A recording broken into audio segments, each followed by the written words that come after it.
Strive presents. Oh, got to get ready. Laptop. Plant, that looks nice there. Ooh, cookies, yum. Notebook. Microphone, webcam, and coffee, of course. A video podcast where deaf, hard of hearing, and disabled creatives and their allies chat about experiences, best practice, and the future of the arts. The Green Room.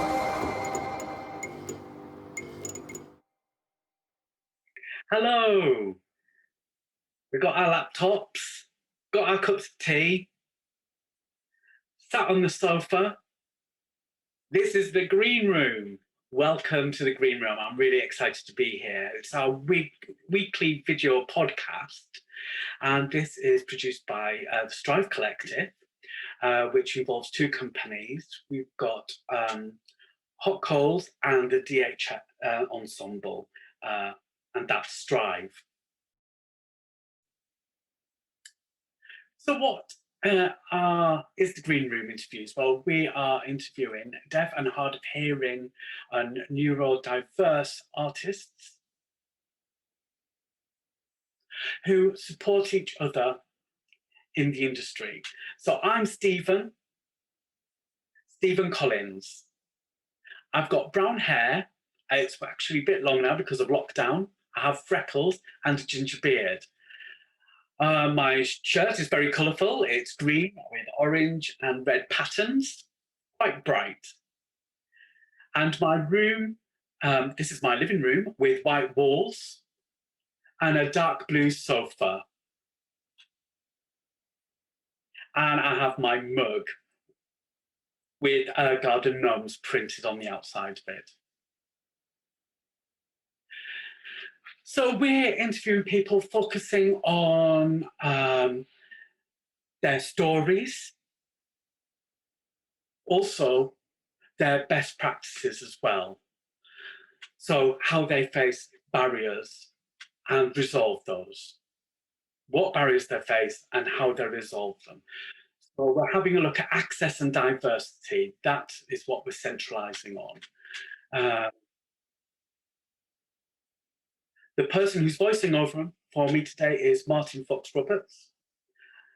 That's my BSL interpreter. So Martin, please introduce yourself. Hello, my name is Martin Fox-Roberts. I'm male. My pronouns are he, him. I have dark brown hair, which is quite short on the sides.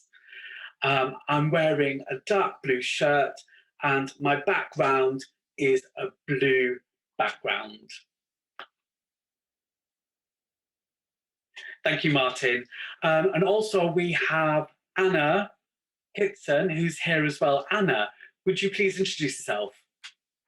Hello, hiya. My name is Anna. My sign is Anna, so it's as if you're pushing up your sleeves one arm at a time. I'm a white woman with brown hair to just below the shoulders, and I'm wearing a blue jumper, and my background is bright green. Thank you, Anna. So Anna is here to translate BSL from the ASL, American Sign Language. So just to let you know that every Thursday at 7:30, we'll have new interviews which will be streamed out to you. So have a look at our social media and our YouTube channel and keep an eye out for information about those different interviews that will be coming out. So you can join in with these conversations on Twitter and so forth with the hashtag #thegreenroom_UK. So please do get involved. If you have got any thoughts or feelings or opinions, do share them with us using that hashtag. So I met two amazing people in the UK, but they were from America. So I'm really excited to interview these two amazing people today. So we've got Alexandria Wailes, and Frank Dattolo. Frank, hi there. Please introduce yourselves. Alexandra. I'm thrilled to be here. My name sign is Alexandria, and my name is Alexandria Wailes. I want to give a land acknowledgement to the people, the tribes that are indigenous, that took care of the land here before us, the Lenni Lenape. I identify as she and her. I am an actress, a director, a choreographer, and an ASL consultant. And I am an advocate, not only for deaf rights, but for disability rights as well. And I am interested in transformative justice in terms of race, women, human rights. I also identify as a biracial, light-skinned woman. I have dark, long hair. Yeah, it's fairly long, and I'm wearing glasses. They have a blue light filter on them. I have white earrings that dangle with lots of colors. I think it's hard to see from out there. I have a dark gray top and a very nice blue background. Thank you. And I also want to say that the woman who is voicing for me today is fabulous interpreter named Candace Broecker Penn. And please introduce yourself, Candace.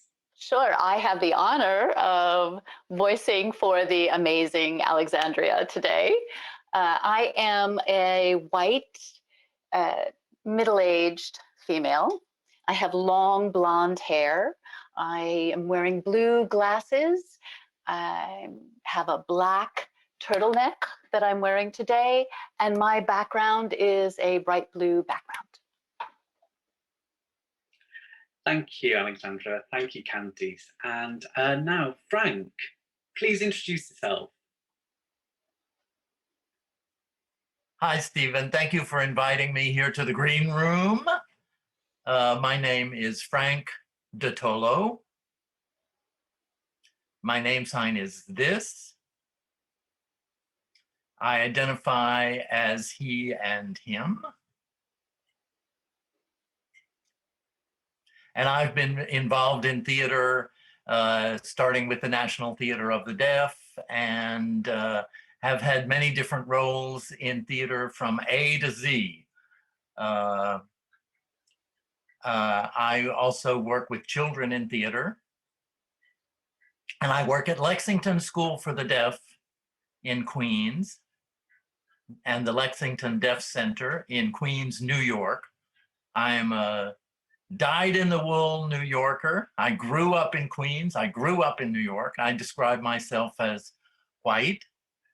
I have dark brown hair. I'm wearing glasses. I have a dark gray shirt with a little bit of red shirt inside that you can see through the zipper.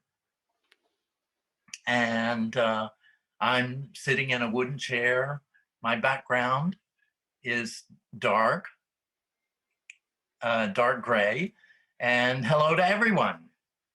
Thank and you. I want to introduce you to my colleague, an interpreter who I've been working with for many years, named Bill Moody. This is his sign name. Bill, would you introduce yourself? Yes, hi. I've been interpreter for over 50 years, involved in interpreting theater and other things. I'm a white male, pretty old now and retired, which is why my background is so busy. I don't really do a lot of interpreting anymore, and certainly not on Zoom because I get exhausted.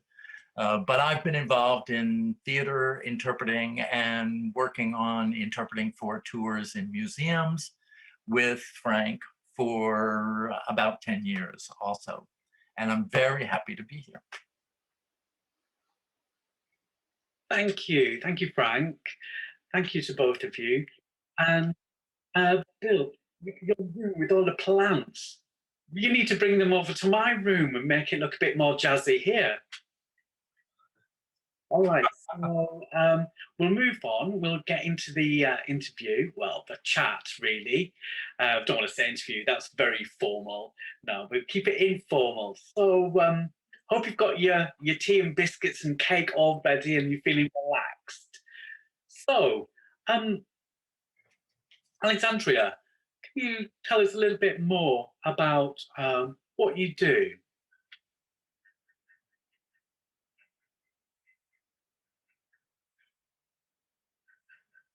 For the past 20 years, I've worked professionally as an actor, director, and choreography, and have made my home mostly in New York City, but originally I am from the state of Delaware. I've lived in New York City for almost 20 years, though, and I've worked a lot in Los Angeles as well with Deaf West Theater Company. I've done some television projects in Los Angeles as well, so I've been bi-coastal. Often I am in a bilingual environment, which means that there is American Sign Language and English. I have worked in that fashion on several musicals. I've been part of the creative team for productions. So I have experience on both sides of the aisle in shows and as part of the creative teams. And so I'm able to consider both perspectives, not just those of access of audiences that would like to go see a theater production, but also as an artist.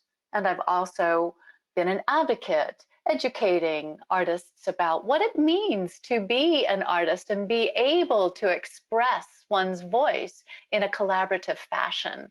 So that's a very short synopsis of what I've been doing. I don't want to take too much time. Amazing, very broad. And am I right in thinking you're a dancer as well? Do you dance? Yes, I am a dancer. My degree is a BFA in modern dance.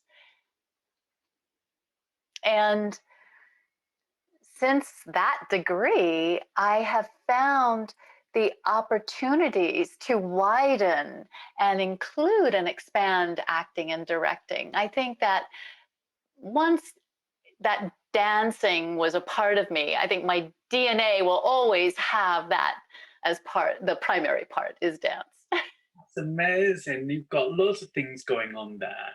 And you mentioned as well, you were talking about Deaf West. That includes shows, the spring awareness, awakening. So that's over in LA, 2014, before we moved to New York. And I remember just, it was just amazing, definitely hearing people coming together, and it was just visually, it was just awesome. It really gave me the goosebumps. So were you part of that process, the Spring Awakening? Tell me a little bit more about that. Sure, I was indeed. The production started at the Wallace Center in Los Angeles. That was actually the second production of Spring Awakening because it started first in a black box in downtown LA, a small theater, before the Los Angeles production in the Wallace Center, and then it moved to New York City. My position was associate choreographer for that production. So I was actually a part of the creative team, working very closely with our choreographer and the directing team and the ASL masters that were doing the translation. So we were quite collaboratively producing this piece of theater. So it involved both dance and sign language. I mean, that just filled me with such happiness. And it was such a perfect playground to explore how we can allow music to become visual, both using our bodies in space as well as certain ideas of what the deaf experience might be like growing up and identifying, finding one's identity as a deaf person, feeling that sense of isolation within the time period that the production was set. And so then when we moved to Broadway, I was fortunate enough to become the cover for one of the characters.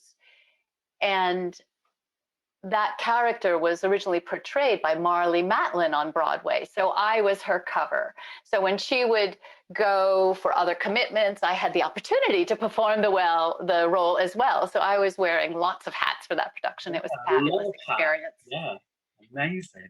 And the company was both hearing and deaf. And so from that beginning, in that small black box, just the experience of collaboration and support that we all experienced was a terrific, terrific journey. Yeah, it was beautiful, and was really successful as well, going off to Broadway. And I just loved it. I was fully immersed in it, and it was deaf-led. It was, you know, we were leading the way there. We weren't lagging behind. It was just wonderful. So, Frank, can you just tell us a little bit more in depth about yourself and what you do?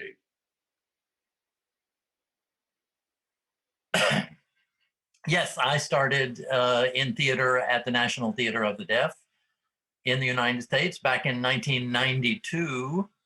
And I stayed with the NTD company for 4 years as a director and an actor,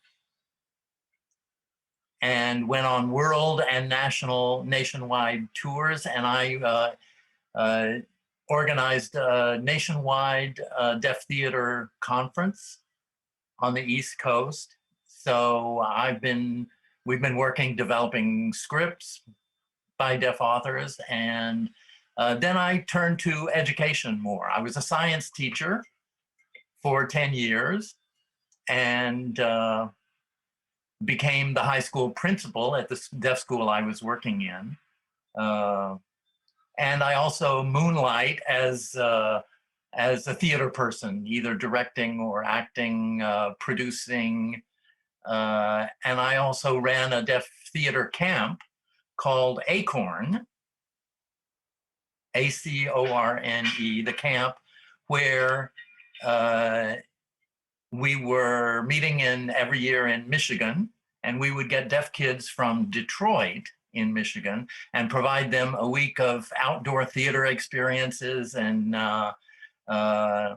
get them out of the city, deaf and hard of hearing kids, for a theater camp.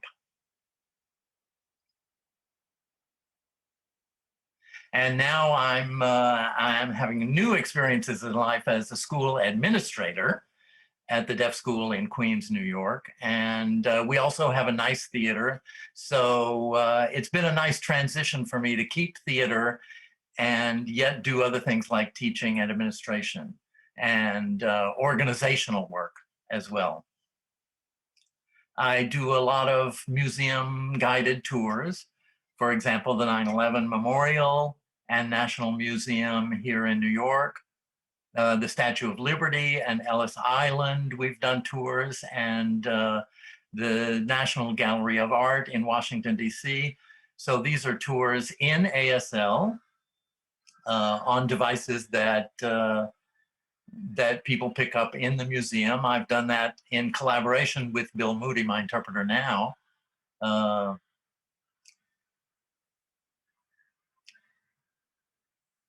So I'm a convergent and a divergent thinker, which means I can get the big picture, I can look at details. I'm kind of a mutt. I do a little bit of everything. Again, it's really broad and lots of things that you're doing. And is it right that you're a science teacher? So yes, I taught science, yes. So you've got science and theatre combined. And do you think they relate in terms of performance? Yes, I like them. And I think they go together. I love both of them. I like how artists work together, interact with each other. I like the complications of relationships as well as the complications of scientific discovery and seeing how things work. As a science teacher in school, I realized that deaf students were struggling with abstract information, and science can be very abstract. And I really tried to figure out how to get those abstractions across to them in a kind of a theatrical way too. I think theater can be abstract too. Teaching chemistry, bonds, chemical bonds, which is a little bit like dance too, and bonds between people in the theater and dance. So letting students internalize those kinds of abstractions through concrete means. And I've used my theater background in teaching science, of course, for the first 9 years that I was teaching science. That's wonderful. And you've always, you got this, the central point is the educational side of things, and being able to make things visual for deaf young children who conceptually will get things on a visual level. And for myself, I went through an oral education, and you know, there was a lot of barriers there. And then when the sign language came along, it was just, for me, it was an awakening for me. And I'm just talking about being in the green room and theatre performers, this is a place where they come and relax. In America, do you call that space a green room, or do you have a different name for it?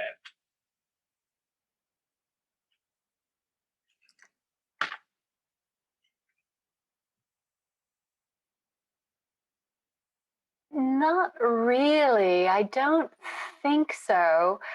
I think here in America, we will meet on a specific show, and if that theater, the architecture of the theater has enough space, we then actually can have a green room to get together and talk.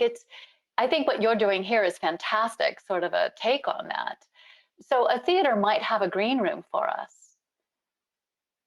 There is a group called VOCA, that's for Voices of Creative Arts, that has been hosting several Zoom panels online to start a discussion of the specific kind of intersectional experiences that Black deaf actors experience in America today, and sharing their perspectives and helping to have discussions. And there have been fantastic opportunities there. In 2020, I think there was it really gave us an opportunity to that pause to start thinking and analyzing. And I think the Black Lives Movement, as well as COVID, all of these things that have given us a lockdown have actually given us an opportunity to find more ways to communicate through Zoom. And it might not be formal, but informal ways. And this kind of informal discussion that you have might give us ideas for opportunities to think about what we can do in America to be similar. Absolutely. And it's really important to voice and share those conversations without blocking them, and making sure that everyone's voices are heard, and giving access as well to different resources and information. So we need to have a platform where we can empower and support and advocate these messages to get out there and share those experiences. So have you worked together in the past before, Alexandra and Frank? Yes. Yes, I had the honor to work with Alexandria in a play called Movements of the Soul. I understand it's been translated now into a different title, Clerc's Inferno in Britain.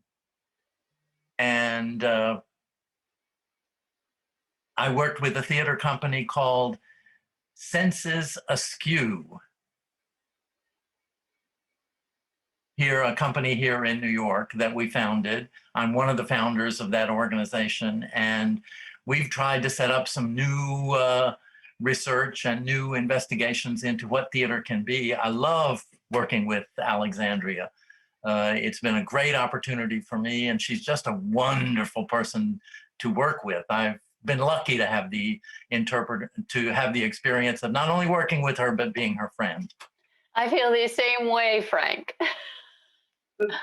Talking about, you mentioned movement of the soul and movement of the soul. That's right. It's changed its name. And so were you both, you were right, you just to explain to the audience, movement of the soul was is about two well-known people, deaf, French, teacher, Laurent Clerc, and the other one is a hearing priest, Thomas Gallaudet. And it's their story. Am I right in saying, Frank, that you were Laurent and you were Eliza? Is it Emily? Eliza? Emily? I was Eliza, right? The character's name was Eliza. And they were lovers, is that right?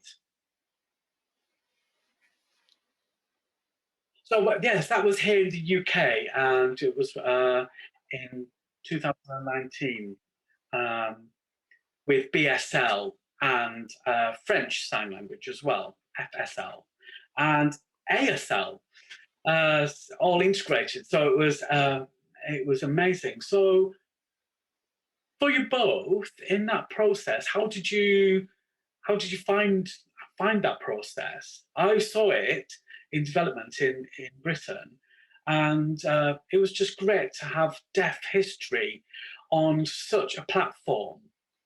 And I just felt there's not enough of that. It's quite rare that we get to see that. On the odd occasions we do, but it's, you know, it can be really frustrating, and it's really important for deaf history and deaf people to be represented in this way on the stage and other mediums. What are your thoughts around that?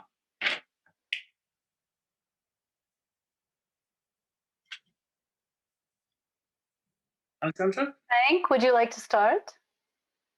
Oh, go ahead, Alexandria, go ahead. I'm happy to. When you speak of representation on the stage or television and media, I think that it's important to show that we do exist. We are a part of the world. And just because we might not be in someone's immediate circle, it doesn't mean that we have no history or any stories to share. I think we are here. And so I think definitely having the kinds of plays like that, is important, and we need more, because we need not just history plays, but our original stories of success or whatever our experience is. We need the space for our stories to be shared with the world. I think there are still a lot of myths and misunderstandings and assumptions that are made. And I think it's because of society's history and segregation of us. So I think to work collaboratively, an opportunity to work collaboratively with deaf artists was a very validating experience, that we had the space, we had the right to share our story and to interact. And to keep doing that with other artists who some are hearing and some sign or don't sign, but to have the opportunities for collaboration like that, we need our allies. We need awareness to be increased. So this opportunity to work on the movement of the soul and the history of Laurent Clerc was wonderful. It was a specific moment in time. It was looking at the beginning of education of deaf students in America as we know it. So it's an important defining moment for me and for my character in that play. It is important. The secondary important is the love interest. And so I think that side story of her love with Laurent Clerc, the love of Laurent and Eliza, is also worth looking at it because it demonstrates how deaf people communicated at that time. We don't have any historical records really from that time, the 1870s, 1880s. I mean, there's no thing there that we can look to. And so this play was a wonderful opportunity and fun to look at that time period and also have the creative license because love is timeless. There's no prior time, forward time, future. It's in the moment. We are all human beings and we all have our needs. And so that universal truth being a part of the production that we also share was a wonderful opportunity. Yes, absolutely. And just to add to what Alexandria has said, it was a wonderful opportunity to work together. It's about our history. It's about the history of deaf education and the emergence of deaf culture and sharing different points of view, the stigmas that we have endured in our history and the barriers we've overcome and are overcoming even today. So that bringing that heritage to the audience I think was very impressed, and to see that the oral education of deaf people was such an oppression in our history. It had a big impact on the development of deaf culture. It was a tough time. I mean, we talk about the golden age of deaf people when sign language was used in schools before 1880, and when the Milan Conference in Europe decided that oralism would be king. And this was a time just before that when sign language and deaf culture was just emerging. And ASL and English were our two languages, we're bilingual. So for somebody to cut that bilingualism off from us and for our culture to actually survive, it was good to put that out there to the audience. Let them see it. Let them reflect on our culture and our language. And because it's also a love story, it's not really just about deaf education. That would be a little too dry. It was about our struggles, but it's also about love and the emergence of our culture and how we've developed. And do deaf people love the same as hearing people? We do everything the same. Yeah, love is love. And I'd be surprised that some people, hearing people ask, can you fall in love with the English like, well, yeah, we're all human, we're all the same. Just thinking back in that time, deaf people married, but weren't allowed to marry. So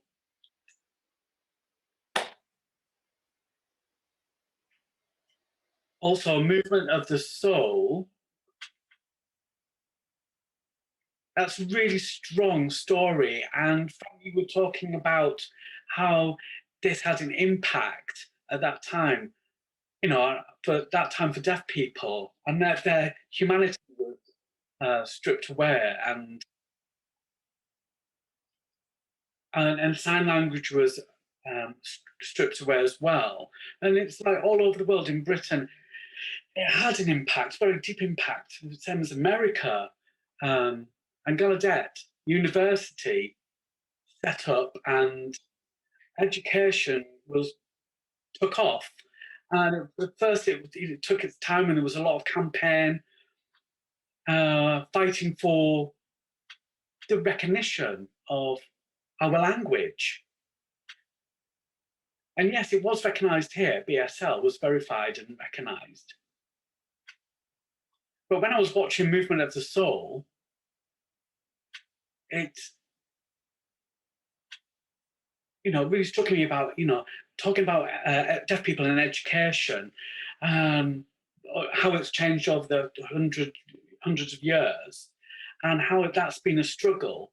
And really, it's really important to show audiences who are watching this history.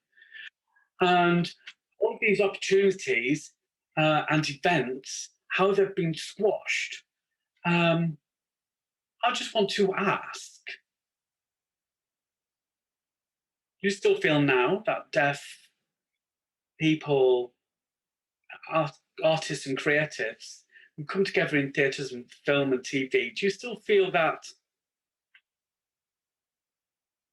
we've got a long way to go, or what sort of barriers do you think we are faced with? Alexandria, yourself, you're a director of artists' sign language, ASL, an ASL master. So I just want to check, you've been working on Children of a Lesser God, during the revival in 2017 in Broadway and New York. And the TV series as well, Quantico and The Close, on these two TV series, which I saw recently, and won awards. So it was being part of that process, and having deaf creatives in this process. Frank, you an ASL master as well? What was it like for you both?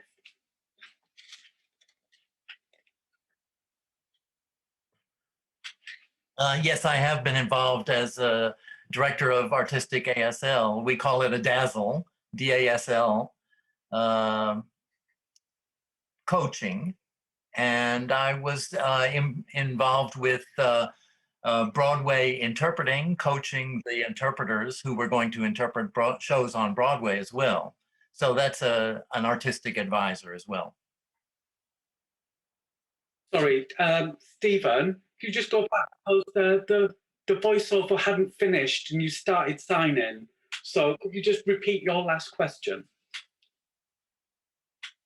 I was just asking Alexandra if you could explain DAZZLE, Director of Artistic Sign Language, ASL Master. Can you just tell me what the process, why it's important to have this creative role?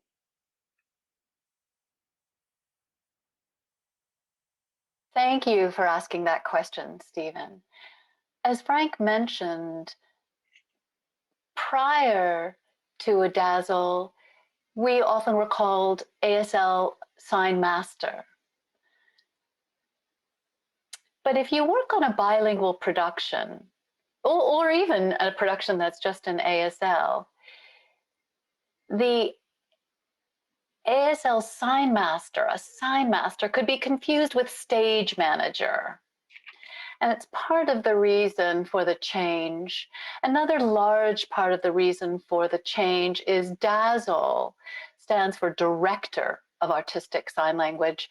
And it's open for discussion. It's not a firm thing, but the idea is that a director, it's a much more creative focus on American Sign Language on the stage. It is a person who is creating the avatar, as in Mandalorian, the television show. They hired a person to create the sign language that was used for that. So that's really a director of artistic sign language. You're using sign language in a creative way. You're to honor the character, honor the story, the time period, and to choose the term director indicates that this person should be part of the pre-production process, meeting with the directors, designers, prior to the rehearsal of the show. And then once rehearsal begins, the person is present every day to be part of the change and growth that's happening in the room, the opportunity to have discussions or work one-on-one with actors. So that is an important part of the process. And when rehearsal is done, that's not the job is not done, that DAZZLE should come back and do check-ins from time to time, periodically, to make sure the language still looks correct and fresh. In the sense, perhaps, of being a dramaturg in the room, it represents a person who really understands the world of the play, not just a person from off the streets that you hire to bring in and teach them sign language, but to be really an organic part of the process. And you brought up Children of a Lesser God. That play was set in the 1970s. And so we wanted to honor and pay homage to that time period. You know, that was performed in 2017 and 2018 on Broadway. But the play is actually a memory play in a way. It's a memory piece. It's a timeless classic. So it was important that the choice of signs would not be reflective of today's conversation. That would be more appropriate. So I wanted to think about individual characters as well. The mother didn't sign as much.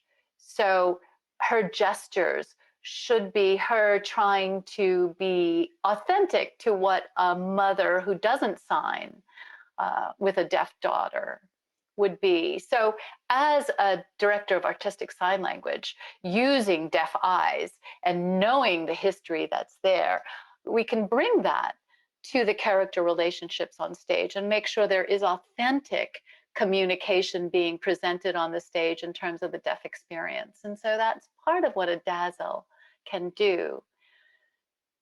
An ASL consultant seems to be more what might be used for interpreted theater, or in a company that maybe wants to teach some basic signs and some best practices that might be important to consider when working with deaf people.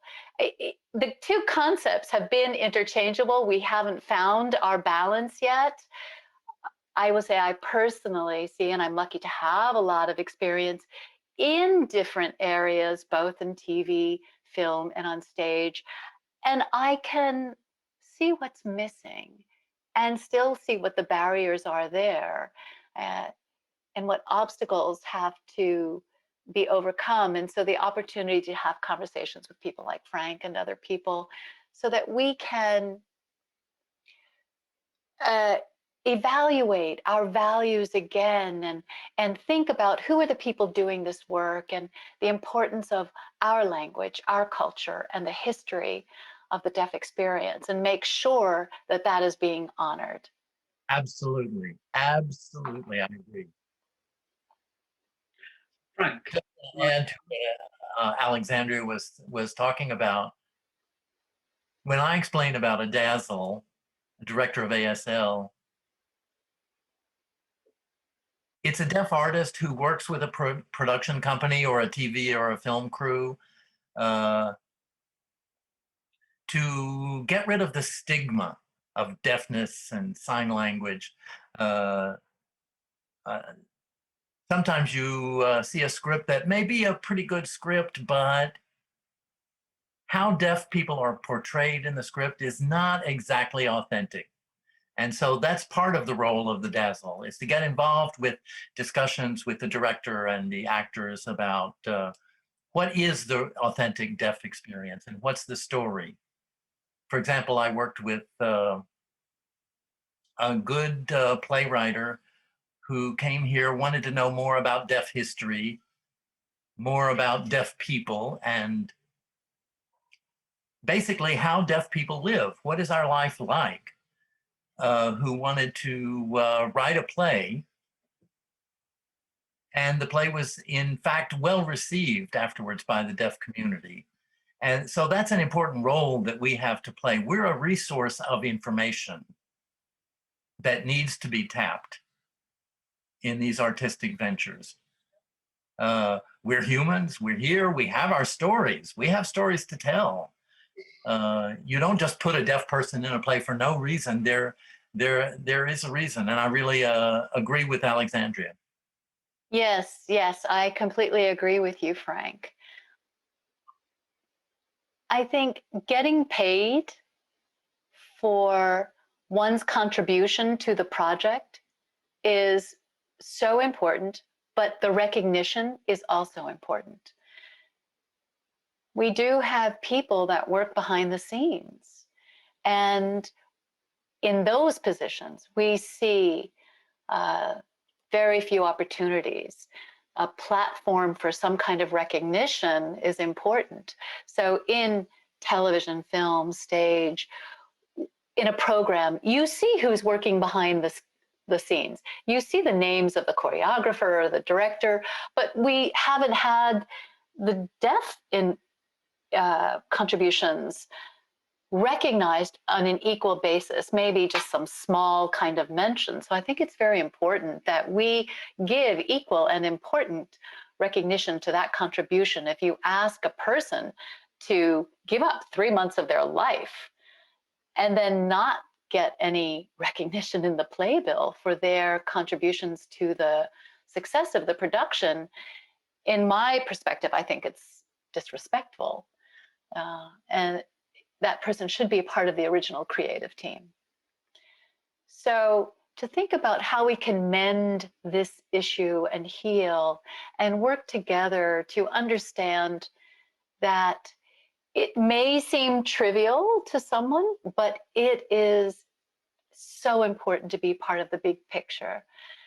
And I can think of myself as a young Alexandria going in to see a show, opening a playbill and seeing that kind of recognition would feel so inspiring. Or to see on the television screen in the credits, it gives a young deaf child the idea that there are bigger opportunities out there, and those kinds of things are so important. And you've brought up about the deaf one. Sorry, Stephen, the deaf. You were talking about, you brought up if there was no respect for a deaf character or a deaf representation, in the deaf way,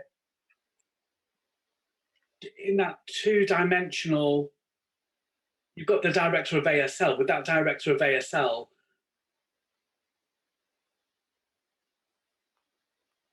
well, have a look at this character in a three-dimensional way and make sure that it doesn't come across in such a two-dimensional way. To ensure that it shows and represents the richness of that culture, of our culture. I think that's really important, to have a look at all aspects and all different angles of that. But therefore, part of the creative process. And also, as you say, Alexandra, about the production team, who's facilitating this, who's directing this, who's writing this, and asking, they might ask for people to for help and assistance, but they're not acknowledged for that. So it's that such a rich story and historic story. It's of their human lives. Thank you. That's just amazing. So I want to just ask the last final question. We all in theatre and TV and film, ASL and sign language, it's really important to be represented. So just to ask both of you, Alexandra and Frank, do you feel now that the next plan of action linked to deaf theatre, film and TV, is that through education? What's best to keep the memento of that going? Is it through allyship or advocacy? What's the next plan going forward? How do we move this forward? Plan of action. Alexandra, Frank?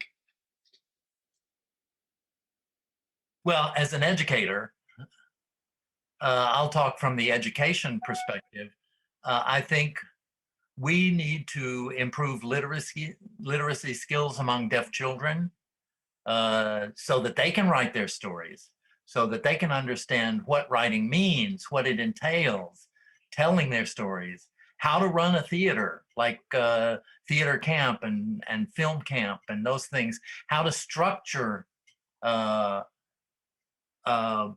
your stories, character development, talking about their characters and the psyche of each character, their thought processes, and incorporate that into plays. Play is not just acting, but it's set, costumes, design.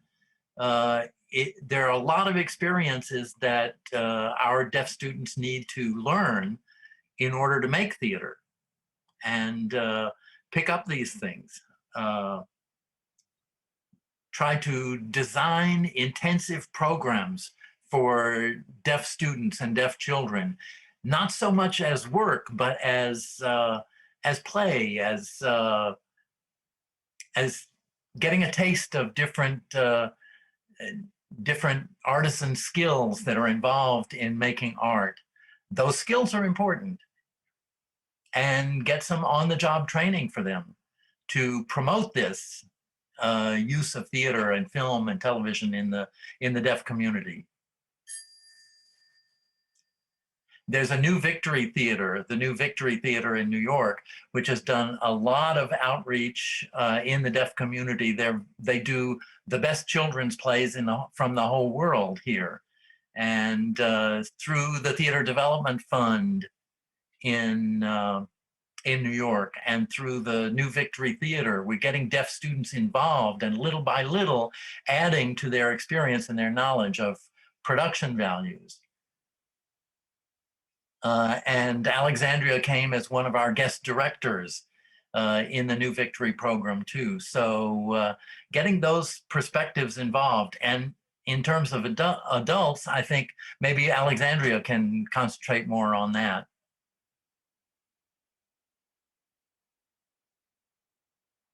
Thank you, Frank. I have to agree with you. I think that reading literacy is really important. And I think within the deaf community, there are so many of us out there, but so few of us that have a platform to get recognition or are famous. And that's not enough. I think we need to think in a larger way about how all of us can support each other. And that does mean advocacy.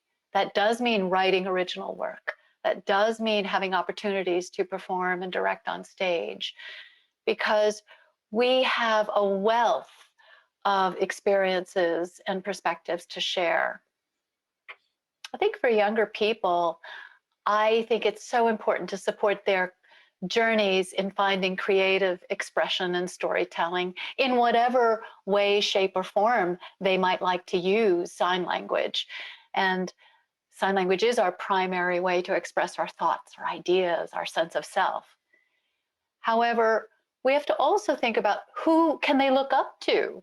We need us as role models to be out there working behind the scenes, in front of the scenes, finding ways to collaborate, finding peers and mentors. So not just with younger people mentoring, but each other, because one person's journey, we can't go it alone. We find that's not successful enough. We have to all find ways to collaborate and help each other get to our own shared goal. It takes 10 or 15 years of hard work to say, oh, these things have happened, all these things. Oh, there's producing this, they're directing that. There's, you know, a big network television that can be done. But how do we get to these larger goals? So that kind of journey has to change and become much more collaborative. Really, and how it, you know, it's how important education is in theatre and within the arts. And we've both got, you know, with working together, we need to set those examples and be those role models. You're absolutely right. Be those role models so people can see how we work and to learn from us and to support each other and to have that allyship and that advocacy. And it's like exactly what you've just said, not trying to be better up on each other and to recognize that our privilege, we're very white.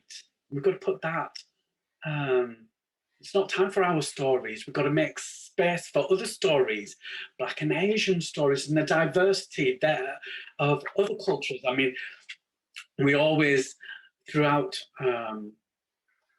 time of being faced with barriers, and we need to, you know, for with white people, we've got to put that aside and let these other stories come through.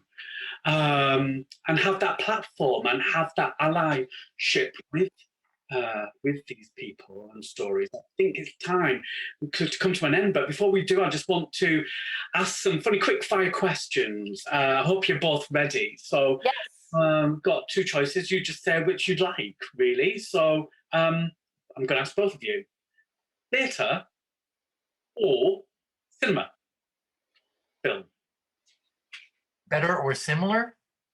Theatre or film? Yes, I have to say theater.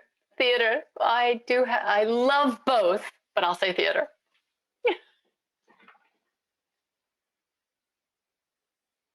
Costumes or sets? Which do you prefer to look at? Ooh. Good question. Wow. Costumes.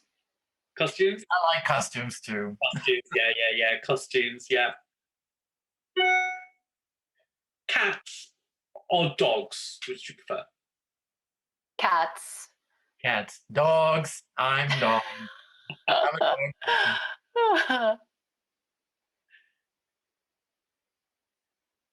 To relax, do you like to look at the sea or to look at a mountainscape?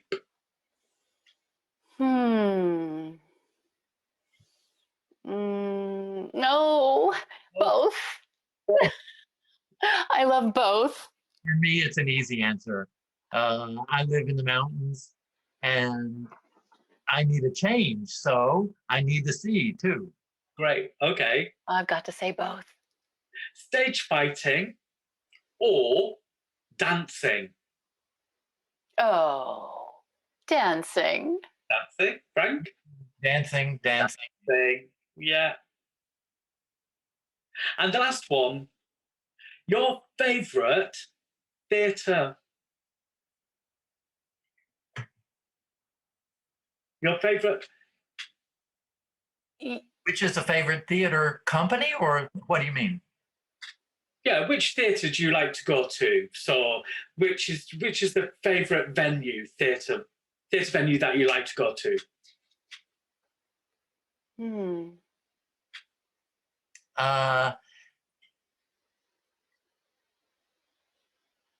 I think you just want a good climate, a good vibe. Where is that? If you're well, in a Broadway house, there are so many different Broadway houses. One that I really like, that I believe in, is the Sondheim Theater. When you go in, you go down the stairs instead of going up the stairs. and then you walk down to the stage. The stage is one of my favorite theaters. I'm not sure if that's what you're looking for. Not sure exactly what you're asking, what theater, but that's a theater I love. Oh, Stephen, I had to choose, I can't pick one, but fair enough, I take the challenge. And I'll say that one of my favorite experiences and that I miss is at the Delacorte Theater. Yes. It is located in Central Park, New York City. And it's an outdoor theater space. And every summer, thousands of people come to watch a production outside. And I miss having that experience. It is a beautiful experience in the park, yes. Well, thank you for joining us for these chats. I know it's gone on for some time, but it's really important to cover these topics. And unfortunately, there's lots of other questions I wanted to ask, but there wasn't enough time. So if you want to carry on these discussions, just post, or if you've got any ideas of new discussions, post your ideas on social media. And if you've got any questions as well, you can put those in the comments and we can carry on these discussions. But they're not going to stop now. They will carry on. We'll continue these discussions. Sit down with your friends. And it's really important that we do when we improve the future for young people and for everyone. So thank you, Alexandra, and thank you, Frank, and thank you, Candace and Bill, and thank you for joining us in the green room. Thank you, Martin. Thank you, Anna, of course, who's been interpreting BSL and into English. So we're going to stop now. Thank you for watching. Thank you for watching the green room. And from all of us, have a wonderful time. And remember, Thursday next week, at 7:30, we'll have a new interview, chat. So check our social media, YouTube channel, and our website for more information about what's coming up and who we will be interviewing. So thank you again to Alexandra and Frank. Bye now. Thank you. Bye. Guests: Alexandria Wailes and Frank Dattolo. Host: Stephen Collins. British Sign Language interpreters Anna Kitson and Martin Fox Roberts. American Sign Language interpreters Bill Moody and Candace Broecker Penn. Music: Road Trips, Off Shane. The Green Room, a video podcast produced by Strive, a collective made up of the DH Ensemble and Hot Coals Productions. You can find all the videos and audio recordings of this series at www.strive.org/the-green-room. Twitter @strivecollective with no E. #thegreenroom_UK. Celebrating best practice, spotlighting unsung heroes, inspiring action. Logos for Strive, Hot Coals Productions, and the DH Ensemble, supported using public funding by Arts Council England.